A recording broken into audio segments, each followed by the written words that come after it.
जून के महीने में मैं सर्दियों के कपड़े धो रही हूँ। आखिर क्यों धो रही हूँ? कहीं जाना है। और कपड़े धोने के साथ साथ मैं अपना ध्यान कैसे रख रही हूँ, और कोई ज़रूरतमंद आई हुई हैं, मैं उनका ध्यान कैसे रखूँगी। और आगे आगे क्या, पहले भी मैंने काफ़ी लोग का ध्यान रखा है, और भगवान ने चाहा मेरी हिम्मत साथ दे तो मैं आगे भी उन लेडीज़ का साथ दूंगी। तो वो मैं आप लोग के साथ आज शेयर कर रही हूँ कि गर्मी तो काफ़ी आ गई है, लेकिन जैसे कि मैं आप लोग के साथ शेयर की, कई महीना 4 महीने लगभग बाद मैं मम्मी के घर से आई हूँ।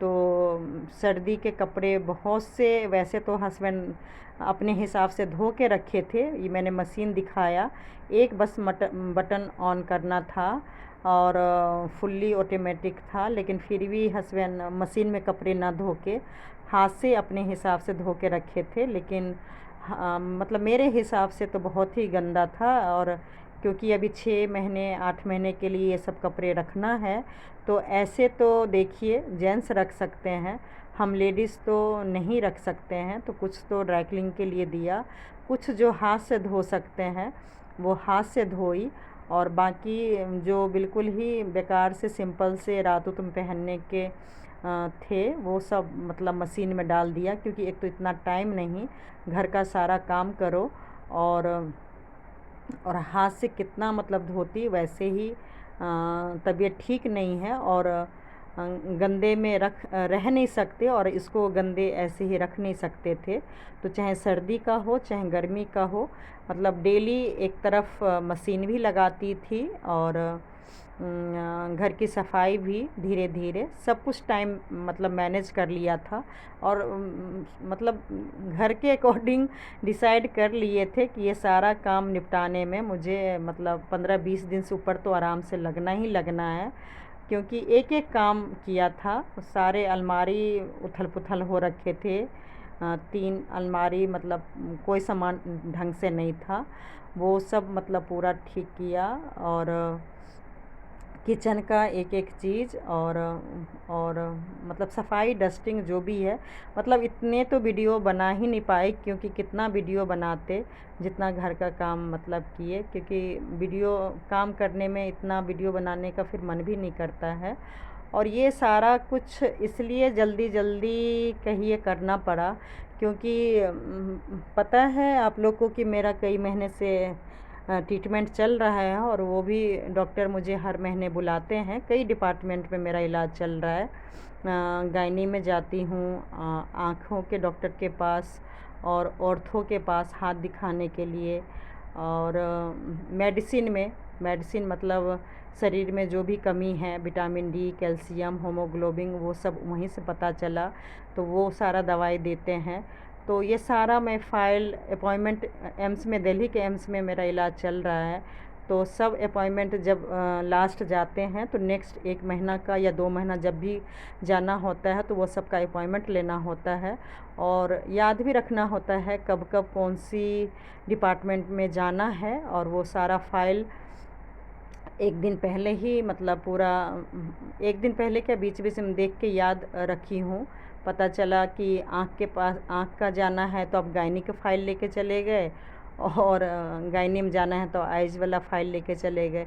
इसलिए सारा दिमाग में सेट करके रखते हैं कि कौन सा दिन जाना है, और उस हिसाब से फ़ाइल तैयार करके लेके जाती हूँ। और वहाँ से फिर जो भी दवाई वगैरह देते हैं, तो वो बीच बीच में जल्दी जल्दी काम घर का पूरा अब लगभग हो गया है। डेली रूटीन का तो देखिए काम करना ही है, आप लोग के साथ शेयर कर ही चुकी हूँ कि अब मैं काम वाली नहीं लगाऊंगी। काफ़ी हद तक हाथ ठीक हुआ है, बस जो शरीर में जो कमी है वो अभी फ़र्क नहीं पड़ रहा है। इतना सारा देखिए दवाई खाते खाते गर्मी में थक गई हूँ, पानी पीते पीते, पानी इतना पीती हूँ कि फिर खाया भी नहीं जाता है, और लेकिन फिर भी खाने की कोशिश करती हूँ।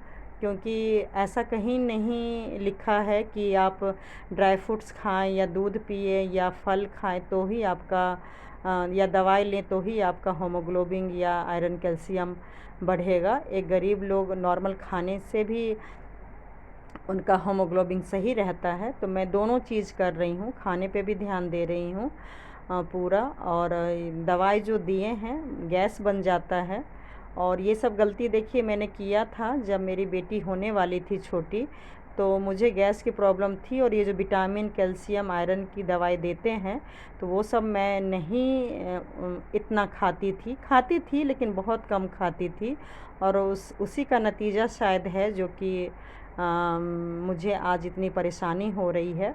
और वो सारे देखिए मेरे दवाई थे। और साथ साथ में जो सिस्टम मैंने अपना बताया कि कई डिपार्टमेंट में जा रही हूँ, ऐसे ही अब मैं हस्बैंड को काफ़ी ज़बरदस्ती बोल बोल के 3 साल बाद उनका भी ट्रीटमेंट अब एम्स में स्टार्ट करवाई हूँ। तो उनको भी फिर काफ़ी प्रॉब्लम निकला ही है, पहले से भी था। तो काफ़ी सारा दवाई उनका भी चल रहा है। तो वो भी अपना पूरा सेट करके कब क्या खाना है वो अपना अलग डब्बा में रख रहे हैं। और ये देखिए सबसे ज़्यादा मस्ट मैंने किया है साफ़ सफाई। वो सब तो चलिए होती ही रहेगी, वो सब तो एक दिन का नहीं है। लेकिन सफाई से ज़्यादा ध्यान अब शरीर पे देना है।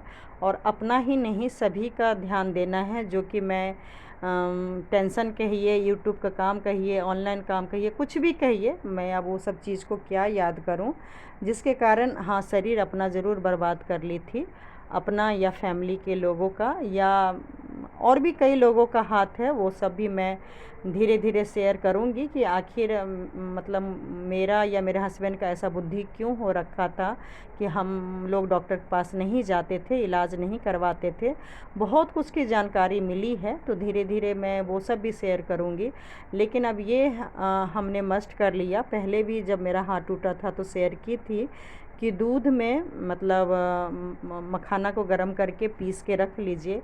मखाना, गुड़, वो हड्डियों के लिए, और जिनको शुगर है उनको तो बहुत फ़ायदा करता है, हड्डियों के लिए भी अच्छा है। और जो स्वस्थ हैं, जैसे मेरी बड़ी बेटी ठीक है, छोटी बेटी ठीक है, अगर वो लोग भी अभी से लेते रहें तो काफ़ी अच्छा होगा। तो लाइफ में बहुत से चेंज की हूँ। वैसे तो हाथ टूटा था उसके बाद से ही मैंने सोच लिया था करूँगी, लेकिन शायद काफ़ी लेट हो गया था। और ये है जो मैं एक काम वाली है जो मेरे यहाँ काम नहीं करती हैं, लेकिन वो हेल्प के लिए आई थी। इनको प्राइवेट वाले ने बोला है कैंसर है, तो इनको इलाज के लिए जाना है। तो काफ़ी कुछ मैंने हेल्प करने के लिए सोची हूँ कि हाँ मैं हेल्प करूँगी। लेकिन प्रॉब्लम है कि इनके साथ कोई भी जेंट्स नहीं है। ये इनकी बेटी का लड़का है और बेटी का भी डेथ हो गया कैंसर से। तो देखिए मैं भी लाचार हूँ, मुझे भी बस थोड़ा यही डर है। वैसे तो मैं बहुत लोगों को मदद की हूँ, वो सब मैं धीरे धीरे शेयर करूँगी कि मैं कमज़ोर नहीं थी, हालात और लोगों के कारण मैं कमज़ोर हो गई। वैसे मैं बहुत ही आयरन लेडी हूँ। तो ऐसे ही मैं हेल्प करूँगी।